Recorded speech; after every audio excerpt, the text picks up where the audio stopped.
বিশ্ব সুন্দৰী হোৱাৰ পিছতো দৰা বিচাৰি হাহাকাৰ এখন গাঁৱৰ যুৱতী বিয়াৰ বাবে দৰা বিচাৰি হাবাথুৰি খাইছে এজাক সুন্দৰী যুৱতীয়ে অবিবাহিত পুৰুষসকলৰ বাবে আহিছে এটা ভাল খবৰ এই যুৱতীসকলক বিয়া কৰালে যুৱকসকলে ৰাজকুমাৰীৰ সৈতে ৰাজ্য লাভ কৰিব আপুনি প্ৰথমে ভিডিঅটো ইমানে শ্বেয়াৰ কৰক যাতে বিশ্বৰ প্ৰতিটো প্ৰান্তৰ প্ৰতিগৰাকী মানুহে চাব পাৰে হয় বিশ্ব বিখ্যাত সুন্দৰী যুৱতী হোৱাৰ পিছতো দৰাৰ অভাৱত বিয়া কৰিব পৰা নাই তেওঁলোকে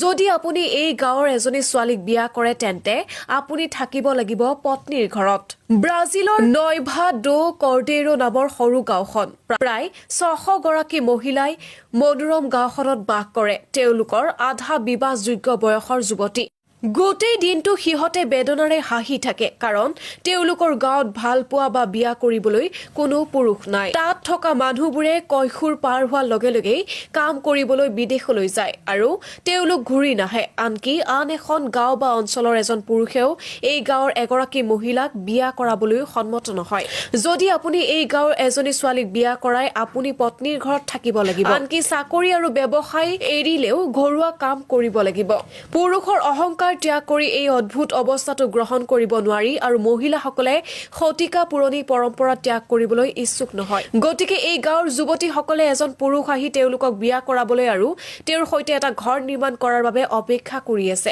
কিন্তু এই অসংগত মহিলাসকল অসম্ভৱভাৱে অপেছাদাৰ গোটেই গাঁওখন ধুনীয়াকৈ সজোৱা হৈছে তেওঁলোকৰ ঘৰবোৰ গুলপীয়া ৰঙৰ উদ্ভিদবোৰ ধুনীয়াকৈ কাটি ৰঙীন ফিটাৰে সজোৱা হয় ঘৰৰ কাম বাহিৰৰ কাম দোকান বজাৰ কাৰ্যালয় সকলোবোৰ স্মাৰ্ট ধুনীয়া আৰু আকৰ্ষণীয় ছোৱালীৰ দ্বাৰা পৰিচালিত হয় নয়ভা ডো কৰ্ডেৰো সেই যুৱতীসকলৰ ৰূপত এক ৰূপকথাৰ দেশৰ দৰে কিন্তু ইমান ধুনীয়া গাঁৱৰ ধুনীয়া ছোৱালীবোৰৰো জীৱনৰ মাত্ৰ এটা নিশ্বাস আছে তেওঁলোকৰ জীৱনত কোনো পুৰুষ নাই তেওঁলোক প্ৰেমত পৰিবলৈ সাজু তেওঁলোকে বিয়া কৰিবলৈ সাজু সপোনৰ মানুহজন কেনেকুৱা হ'ব সেই বিষয়ে কল্পনাৰ কোনো অন্ত নাই এইটো 1891 চনত আৰম্ভ হৈছিল মাৰিয়া চেনহৰিনা ডি লিমা নামৰ এগৰাকী যুৱতীক ব্ৰাজিলৰ এখন গাঁৱত বিবাহ পাশত আবদ্ধ হ'বলৈ বাধ্য কৰা হৈছিল কেইদিনমানৰ পিছত তাইৰ স্বামীক এৰি দেউতাকৰ ঘৰলৈ ঘূৰি আহিল কিন্তু সমাজে মাৰিয়াৰ বিদ্ৰোহ স্বীকাৰ কৰা নাছিল গীৰ্জাটোৱেও আপত্তি কৰিছিল তেওঁ গাঁৱৰ পৰা উলিয়াই দিয়া হৈছিল তাইৰ সম্প্ৰদায়ৰ পৰা বহিষ্কৃত মাৰিয়াই নয়ভা ডো কৰ্ডেৰো নামৰ দূৰৱৰ্তী গাঁৱলৈ গুচি যায় আৰু মহিলাৰ এটা সম্প্ৰদায় গঠন কৰে নতুন নিয়মটো হ'ল যে এই সম্প্ৰদায়ৰ ছোৱালীবোৰ বিয়াৰ পিছত স্বামীৰ ঘৰলৈ নাযাব স্বামীয়ে পত্নীৰ ঘৰলৈ আহিব লাগিব এই নিয়মটো তেতিয়াৰ পৰাই আছে যদি আপুনি বিয়া কৰে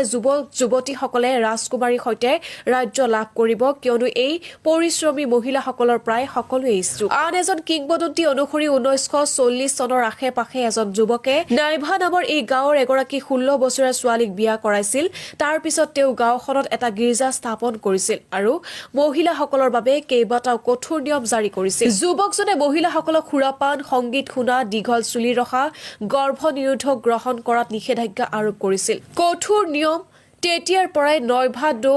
কৰ্ডেৰো গাঁৱত মহিলাৰ শাসন আৰম্ভ হৈছিল নিয়মটো হ'ল যে স্বামীসকলে বিয়া হোৱাৰ পিছত তেওঁলোকৰ পত্নীৰ সৈতে থাকিব লাগিব কিন্তু সময়ৰ লগে লগে শিক্ষিত স্বতন্ত্ৰ পুৰুষসকলে এই নিয়ম মানি চলিব নিবিচাৰে তেওঁলোকে নিজে থাকিবলৈ গাঁও এৰিছিল লাহে লাহে গাঁওখন খালী হৈ পৰিল ফলস্বৰূপে ছোৱালীবোৰে এতিয়া সেই গাঁওখনত বিয়া কৰাই দিছে কিন্তু এই ধুনীয়া মহিলাসকল সদায় বিবাহৰ বাবে সাজু যদি বাহিৰৰ পৰা কোনোবাই বিয়া পাতিব বিচাৰে তেন্তে সুন্দৰীসকলে ইয়াক লগে লগে গ্ৰহণ কৰিব